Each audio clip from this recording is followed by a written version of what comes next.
Hi, I'm Dr. Bertice Berry, and I want to tell you a story. When I was 12, yes, my sister Myrna took me to spend the summer with her in New York. Now, this summer visit was a trial because hopefully I was going to get to stay with her. I adored my sister Myrna. She was the oldest of us, and she spent a lot of time with her father's family, and she was different. She spoke very softly.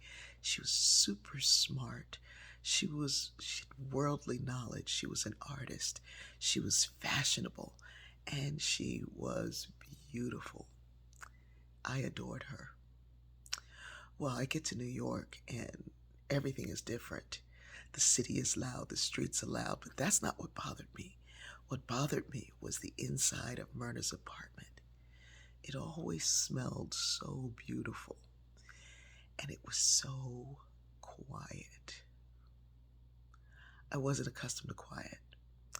My six brothers and sisters, well, five if Myrna wasn't there, we were loud. We were loud and argumentative and bullying each other, although I was next to the youngest, so you know who got bullied. And at that time, I think my little sister was just really young, so I was the one that got the brunt of it. But it was loud and chaotic and steeped in poverty, although our house was always spotless, which was the source of a lot of frustration on my mother's part if anything was out of the way. But Myrna's house was quiet and welcoming. There was always some light jazz playing in the background. I don't mean light jazz, I mean softly playing jazz. She was straight ahead all the way. I can see that place right now, and it was so wonderful. She adored me, and she taught me whatever she could share and whatever she could pass on about the world. She gave me Science of the Mind when I was 12, and I was like, I wanted a bike. Anyway, it was chaotic for me in a different way. It was so quiet and so peaceful and so loving that I didn't understand it. And therefore, it felt wrong. It felt off. It felt out of place. And I wanted to go back to Delaware. Myrna would take me to museums and show me the parks and all the wonderful free things that we could do. We did them. And one night, there was a blackout, and we were in the subway, and some crazy little things happened. I won't even go into those details, but it made me really want to go back home. I started screaming and crying and hollering, and I gotta go back home. And it wasn't the subway. It was I was not accustomed to peace. And so she took me back home.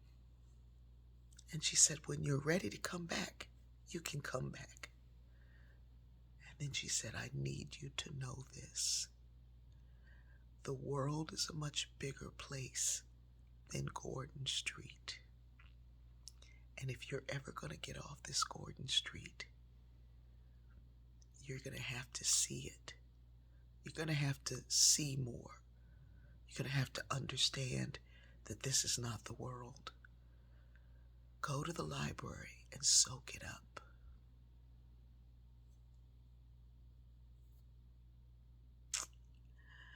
And I did. Sometimes people can't change into the good because the not so good is all they know.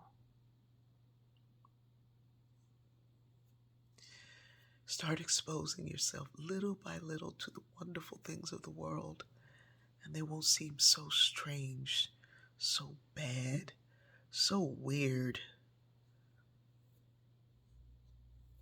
Soak it up.